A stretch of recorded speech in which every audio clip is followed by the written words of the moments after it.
Have you ever felt it, in the workplace? That kind of quiet hum of change. Or maybe sometimes it's a louder rumble that just says the old ways aren't really cutting it anymore. Oh, definitely. It feels like the ground is shifting under our feet, professionally speaking. Exactly. And today we're doing a deep dive into why that feeling is, well, everywhere, and maybe more importantly, who is driving this really profound evolution. Right. We're talking about Generation Z, born roughly between 1997 and 2012. And look, they aren't just sort of trickling into the workforce. No. They are actively, fundamentally reshaping how we even think about careers, about purpose, professional life itself. They've really emerged as this dominant force. A force that, frankly, every organization needs to get its head around. Absolutely. And to help us navigate this really fascinating transformation, we've pulled from some great sources. We've got insights from Jack Kelly's piece in Forbes. Gen Zs are redefining the way they want to work. And also, How Gen Z is Redefining the Workplace by Yasmin Mohammed for Unwork. Right. And together, these really give us a pretty comprehensive look at Gen Z's impact. Yeah, they do. So our mission today for this deep dive is basically to unpack the core values, the preferences, and also the unique challenges facing Gen Z at work.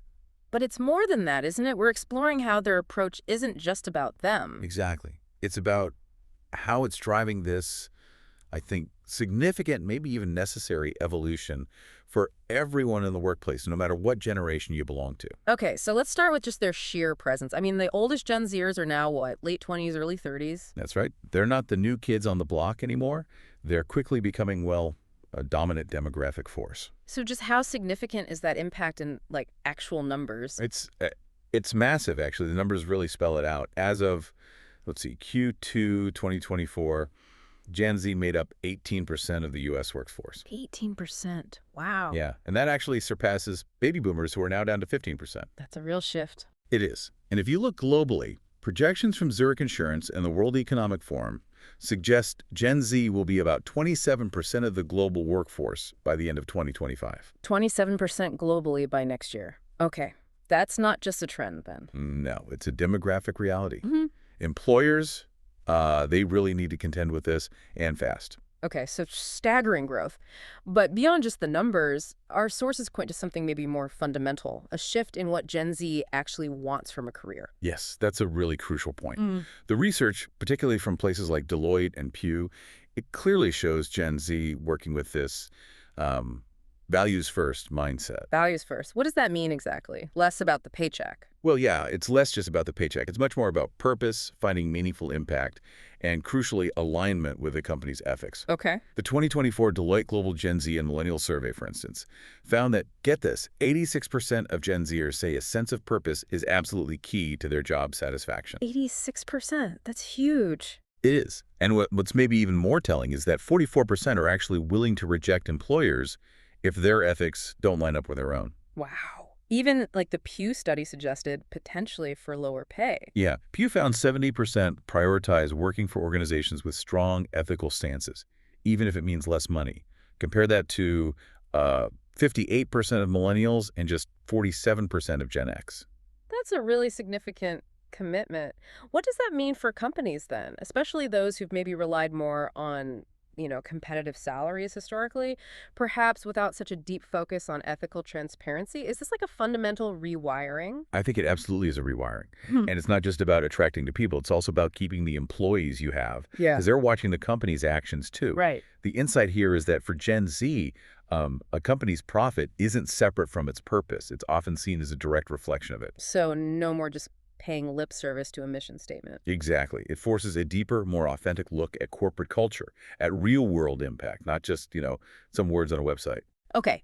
That kind of intense, values-driven mindset, it sounds like it could lead to some pretty significant dynamics in the workplace, especially around things like turnover. Oh, absolutely. What are the consequences there? Yeah. Well, it undeniably fuels higher turnover rates. That 2023 Deloitte survey again, it found 49% of Gen Z workers would likely quit within 2 years if they weren't happy with the company's values or, importantly, their work-life balance. Almost half. How does that compare? Well, it's higher than millennials at 41% and definitely higher than Gen Xers at 33%. Okay. And here's a stat that really jumped out at me. 25% of Gen Z, a full quarter, would quit without another job lined up. Wow. Yeah, that's double the rate for Gen X, which was 12%. Yeah. This isn't just, casual job hopping. No, that sounds like a statement. It's a profound declaration, really. If their needs for purpose, flexibility, value alignment aren't met, they're out. They won't stick around. So, okay, the economic hit for employers dealing with that turnover must be pretty significant. But these shifting priorities, they don't stop there, right? Our sources talk about 4 kind of core pillars showing how Gen Z is redefining work. That's right. 4 key areas. And the first one, maybe not surprisingly, is workplace flexibility. It seems like it's really become the new standard. It genuinely has. You have to remember, Gen Z's arrival in the workforce coincides with this huge cultural shift, right? Yeah. Influenced by major global events. Like what? Well, think back. The 2008 financial crisis implanted this sense of economic uncertainty. Then there's the rapid rise of tech, changing connectivity, and of course the big one, A pandemic. the COVID-19 pandemic, which basically normalized remote and hybrid working almost overnight.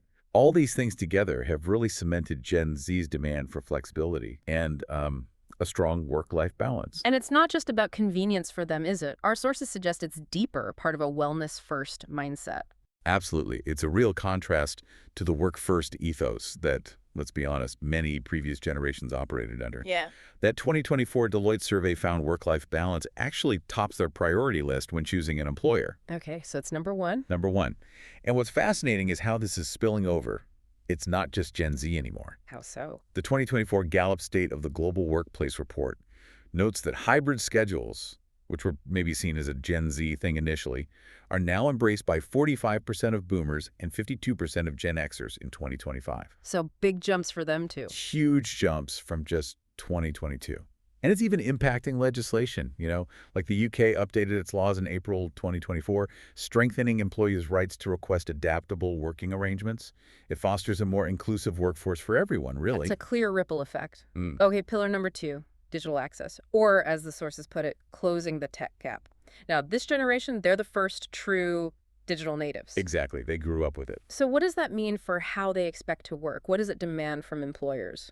It means they just expect seamless, mobile-first interactions, instant access on the go to communication, resources, benefits, all through intuitive platforms.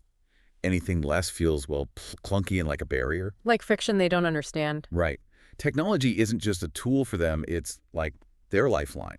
It supports how they work fast-paced, collaborative, needing real-time tools like chat or even AI-driven stuff to streamline things. So what should employers be doing?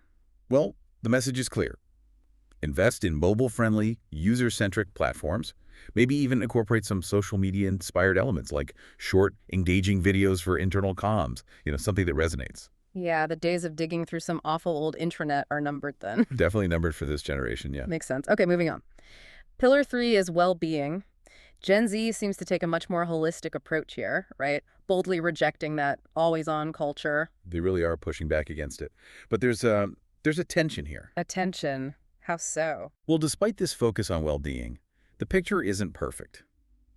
That Deloitte 2024 survey found, 51% rate their mental health as good or extremely good. That sounds all right. Okay. But a striking 40% also report feeling stressed all or most of the time. 40%, that's high. So what's causing that paradox? It reflects the unique pressures they're under. Significant financial burdens, student debt, the cost of living just skyrocketing, family responsibilities sometimes starting earlier, plus, excessive working hours and often feeling a lack of recognition. It's a lot. It does sound like a lot to juggle. And what about social media and all this? We hear so much about the negative side. It's definitely a complex kind of double-edged sword relationship. McKinsey research does show Gen Z is more likely to suffer negative mental health effects from social media anxiety, self-comparison from seeing those curated lives online. Right, the highlight reel effect. Exactly. Yet paradoxically, these same platforms often serve as lifelines. They turn to online communities for mental health advice, for peer support, even professional resources sometimes. Interesting. So it's both a problem and a potential solution space. Kind of. And another layer here is loneliness. Despite wanting remote or hybrid work, 45% of Gen Z reported feeling lonely in a 2023 Mental Health Foundation study, often because there's less face-to-face interaction. So the flexibility they crave might also contribute to feeling isolated. It seems so, which means the challenge for employers isn't just offering, say, a meditation app. It's finding creative ways to actually facilitate social bonds. Like how? Maybe virtual team building that doesn't feel forced, making sure in-person gatherings happen regularly and are meaningful, all alongside easily accessible mental health support counseling, stress workshops, things like that. That's a crucial point. Flexibility doesn't erase that fundamental need for connection. Okay, pillar number 4, personalized benefits. Moving beyond one size fits all. Yes, this really challenges traditional benefits thinking. Gen Z seeks benefits truly tailored to their diverse needs, moving way beyond the conventional uniform package that maybe worked for older generations. So what does that look like in practice? Give me some examples. Well, maybe someone who's really into fitness wants a gym membership covered. Or a gamer might value discounts on gaming stuff. A big reader, maybe a Kindle voucher. So perks that reflect their actual interests and values. Exactly. Those personalized touches are seen as real drivers of job satisfaction and loyalty. And critically, going back to well-being, things like easily accessible mental health support, maybe mobile therapy apps, and financial planning help are huge, especially with the student debt and cost of living pressures we mentioned. Right. This shift, it definitely challenges the old way of doing benefits, but the sources suggest it's pretty essential for attracting and keeping Gen Z talent. It shows individual recognition, which they value highly. Okay, so we've seen how Gen Z is reshaping work through these pillars. Flexibility, digital access, well-being, personalized benefits. But let's talk about the challenges they face in this environment and how they're maybe rethinking ambition itself. Yeah, because they face some pretty significant headwinds. Those economic pressures we touched on, student debt, crazy housing costs, wages not keeping up, they loom really large, And the stress levels reflect that. for sure. The data shows 36% cite their job as a major source of stress. And remember, only 51% rate your mental health as good or extremely good. That's lower than millennials at 62% and Gen X at 68%. So there's a gap there. There is. And their high expectations, which drive a lot of positive change, can also perhaps inevitably lead to disillusionment when reality doesn't quite match up. And that impacts engagement. It seems to. Gallup data for 2024 shows lower workplace engagement for Gen Z 35%, compared to 42% for millennials and 48% for Gen X. Okay, that paints a picture of the challenges. But let's clarify this idea of ambition. It sounds like they're not anti-ambition, but maybe redefining what career advancement means. It's not just climbing the ladder. That's absolutely right. They prioritize things like growth, learning new skills, actually having a tangible impact, and having those flexible work options much more than just getting the next title or climbing the traditional hierarchy. Is there data on that? Yeah, Deloitte's 2024 survey found only 38% prioritized promotions specifically. That's a pretty big shift from 52% of millennials who said the same back in 2014. 38%. But that doesn't mean they lack ambition entirely. No, not at all. Another study, Ripple Match's 2024 research, found 70% actually expect a promotion within 18 months. Okay, so they expect progression, just maybe defined differently. Exactly. And what's really unique is how many blend entrepreneurial ventures with traditional jobs. A 2023 Handshake survey found 41% value having side hustles, often for the freedom they provide, maybe more than just climbing corporate rungs. Ah, so it's more like a multi-lane highway to success, not just one ladder. That's a good way to put it, a multi-lane approach. So wrapping this up then, what does this all mean for us, for you listening, and just the broader world of work? Connecting the dots, it seems pretty clear that these Gen Z demands flexibility, digital ease, well-being, personalized benefits. They aren't just, passing trends. No, they feel more like a blueprint for the future of work itself. Yeah. They're fundamentally shifting the ground, like we said at the start. Right. And organizations really have to adapt. They need to truly embrace hybrid models, invest in that intuitive tech, seriously enhance mental health support, and curate benefits that actually resonate with the diverse needs of this generation, and increasingly everyone else too. And if they don't? Well, they risk losing talent, obviously, to companies that are adapting, but they also risk failing to innovate and just generally keep pace with how the entire workforce is evolving. Gen Z's influence is only going to grow, shaping not just entry-level roles, but the leadership of tomorrow. Okay, so that brings us to a final thought, maybe a provocative question for you, the listener. If Gen Z is driving this evolution towards, let's say, a more inclusive, supportive, human-centric workplace, what does that mean for your definition of professional success, regardless of your own generation? How might these changes, even if they feel disruptive right now, ultimately benefit everyone in the long run?